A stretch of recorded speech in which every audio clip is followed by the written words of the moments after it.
Hi dears, എല്ലാവർക്കും സുഖമാണല്ലോ. ഇന്നത്തെ നമ്മുടെ റെസിപ്പി ചപ്പാത്തിക്കൊപ്പം കഴിക്കാൻ പറ്റിയ അടിപൊളി കോളിഫ്ലവർ ഒരു മസാലക്കറിയാണ്. വീഡിയോ ഇഷ്ടപ്പെട്ട് കഴിഞ്ഞാൽ ഒന്ന് ലൈക്ക് ചെയ്യണേ. പിന്നെ ആദ്യമായിട്ട് കാണുന്ന കൂട്ടുകാർ ഒന്ന് സബ്സ്ക്രൈബ് ചെയ്യണേ. കൂടെ തന്നെ ബെല്ലൈക്കൺ അമർത്തി ഓൾ എന്ന ഓപ്ഷൻ കൂടി ഒന്ന് കൊടുക്കാൻ മറക്കല്ലേ. അതിനായിട്ട് ഞാനിവിടെ ഒരു 300 ഗ്രാം കോളിഫ്ലവറും ഒരു 100 ഗ്രാം പൊട്ടറ്റോയും എടുത്തിട്ടുണ്ട്. ഇനി നമ്മളൊരു പാത്രത്തിലേക്ക് വെള്ളം തിളപ്പിച്ചിട്ട് ആ കോളിഫ്ലവർ അതിലേക്ക് ചേർത്ത് കൊടുക്കുക. ഒരല്പം ഉപ്പും അല്പം മഞ്ഞൾപ്പൊടി ഇട്ട് ഒന്ന് തിളപ്പിച്ചെടുക്കണം. അതായത് ഒരു 2 മിനിറ്റ് ഒന്ന് തിളപ്പിച്ചാൽ മതി. എന്നതിന് ശേഷം നമ്മളത് കോരി മാറ്റാം. ഇനി നമ്മൾക്കതിലേക്ക് ഒരു മസാല ഉണ്ടാക്കാനായിട്ട് ഒരു ചീനച്ചട്ടി അടുപ്പത്തേക്ക് വെച്ചു. 1 ടേബിൾ സ്പൂൺ ഓയിൽ ഒഴിച്ച് കൊടുത്തു. നമ്മളെന്നിട്ട് എണ്ണ ചൂടായതിന് ശേഷം ലോ ഫ്ലെയിമിലേക്ക് ഇട്ടിട്ട് ഒരു 1/4 മുറി നാളികേരം ചിരവിയത്, ഒരല്പം പെരിഞ്ജീരകം, ഒരു 1/4 സ്പൂണിലധികം കുരുമുളക്, അതായത് ഒരു 10-20ഓളം കുരുമുളകുണ്ട്. ഇതെല്ലാം കൂടി നമ്മൾക്കൊന്ന് ചൂടാക്കി എടുക്കുക. ഒരുപാട് അങ്ങോട്ട് നമ്മൾ മൂപ്പിച്ച് കറുപ്പിച്ചെടുക്കാതെ ലൈറ്റ് ബ്രൗൺ ആക്കി എടുക്കുക.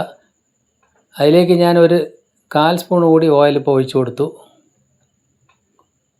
ഇതേപോലെ ഒന്ന് വരുന്ന സമയത്ത് നമ്മളൊരു 1/4 സ്പൂൺ മല്ലിപ്പൊടിയും അത്ര തന്നെ മുളക് പൊടിയും ചേർത്ത് ജസ്റ്റ് ഒന്ന് മിക്സ് ചെയ്യുക. അപ്പോൾ നമ്മൾ ലോ ഫ്ലെയിമിൽ തന്നെ ഇടുക. പൊടികൾ ചേർത്തതിന് ശേഷം അധിക സമയം നമ്മൾ വെക്കരുത്. ഈ സമയത്ത് അതിൻ്റെ ഫ്ലെയിം ഓഫാക്കി കൊടുത്തു.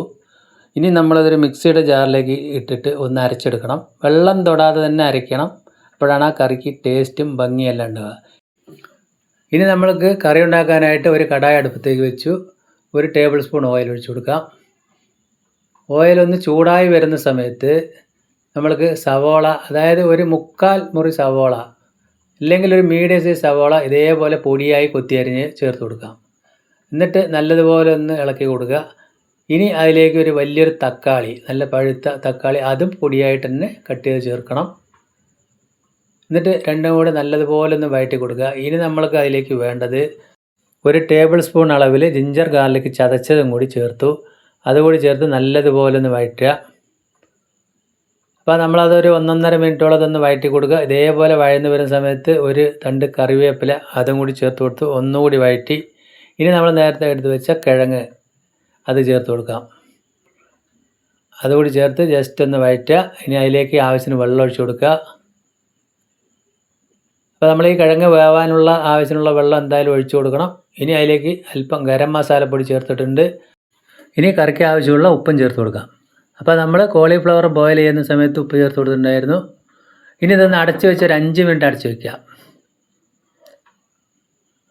5 മിനിറ്റ് കഴിഞ്ഞ് നമ്മളത് തുറന്ന് നോക്കി. കിഴങ്ങ് ഏകദേശം ഒന്ന് വെന്ത് വരുന്നേ ഉള്ളൂ. 5 മിനിറ്റ് കൊണ്ട് വെന്ത് വരുമൊന്നുമില്ല. അപ്പോൾ നമ്മൾ നേരത്തെ ബോയിൽ ചെയ്ത് വെച്ച കോളിഫ്ലവറും കൂടി ചേർത്ത് കൊടുക്കുക. നമ്മൾ ബോയിൽ ചെയ്യുന്ന സമയത്ത് ഫുള്ളായിട്ട് വെന്തിട്ടില്ല. ഇനി ഇതൊരു 3-4 മിനിറ്റും കൂടി അടച്ച് വെച്ചാൽ ശരിക്കും ഒന്ന് വെന്ത് കിട്ടും. അപ്പോൾ 4 മിനിറ്റ് കൂടി കഴിഞ്ഞ ശേഷം തുറന്ന് നോക്കി. അപ്പോൾ നമ്മൾ കാണുമ്പോൾ തന്നെ അറിയാൻ പറ്റുക കിഴങ്ങെല്ലാം ശരിക്കും വെന്തിട്ടുണ്ട്.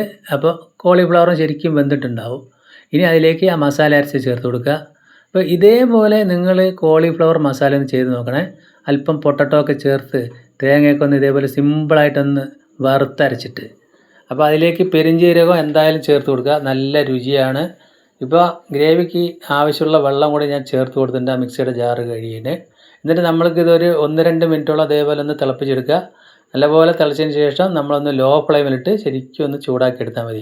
അപ്പോൾ അതിൻ്റെ എണ്ണയെല്ലാം തെളിഞ്ഞ് നല്ല കണ്ടീഷനായിട്ട് വരും. അപ്പോൾ നമുക്ക് ഉപ്പ് പോരാകേണ്ടത് അല്പം കൂടി ഞാനിപ്പോൾ ഉപ്പ് ചേർത്ത് കൊടുത്തു. അപ്പോൾ നമ്മുടെ കോളിഫ്ലവർ മസാലക്കറി അടിപൊളിയായിട്ട് ഇവിടെ കിട്ടി. ഇനി അതിൻ്റെ മേലെ മല്ലിയില കൂടി തൂക്കി കൊടുത്തു. അപ്പോൾ സൂപ്പർ കറിയായിട്ടുണ്ട്. ചപ്പാത്തി പൊറോട്ട കൂടെ കഴിക്കാൻ നല്ല അടിപൊളി ടേസ്റ്റാണ്. അപ്പോൾ നമ്മൾക്ക് കറി ഇതെങ്ങനെയാണ് കുറുകിയിരിക്കുന്നത്, ചൂടാറി കഴിഞ്ഞാൽ ഒന്നുകൂടി കുറുകി വരും. അപ്പോൾ അതിൻ്റെ ഫ്ലെയിം ഓഫാക്കി അടച്ചു വെച്ചു. ചൂടാറിയതിന് ശേഷം നമ്മൾക്കത് ഉപയോഗിക്കാം. ഇപ്പോൾ നമ്മളെ കോളിഫ്ലവർ മസാലക്കറി, പൊട്ടറ്റോ ചേർത്ത മസാലക്കറി സൂപ്പറായി. വളരെ സിമ്പിളായിട്ട് ഉണ്ടാക്കാൻ പറ്റിയ നല്ലൊരു അടിപൊളി കറി തന്നെയാണ്. അപ്പോൾ എൻ്റെ വീഡിയോ ഇഷ്ടപ്പെട്ടെങ്കിൽ ഒന്ന് ലൈക്ക് ചെയ്യണേ. പിന്നെ ഫ്രണ്ട്സിനും ഫാമിലിക്കൊക്കെ ഒന്ന് ഷെയർ ചെയ്ത് സപ്പോർട്ട് ചെയ്യുക. ഇന്ന് നമ്മൾ ചപ്പാത്തിയുടെ കൂടെയാണ് കഴിക്കുന്നത്. അപ്പോൾ എങ്ങനെ സൂപ്പറല്ലേ? എന്തായാലും ഒന്ന് ഇതേപോലെ ഒന്ന് ട്രൈ ചെയ്ത് നോക്കുക. വീണ്ടും നല്ലൊരു വീഡിയോ ആയിട്ട് കാണാം. താങ്ക്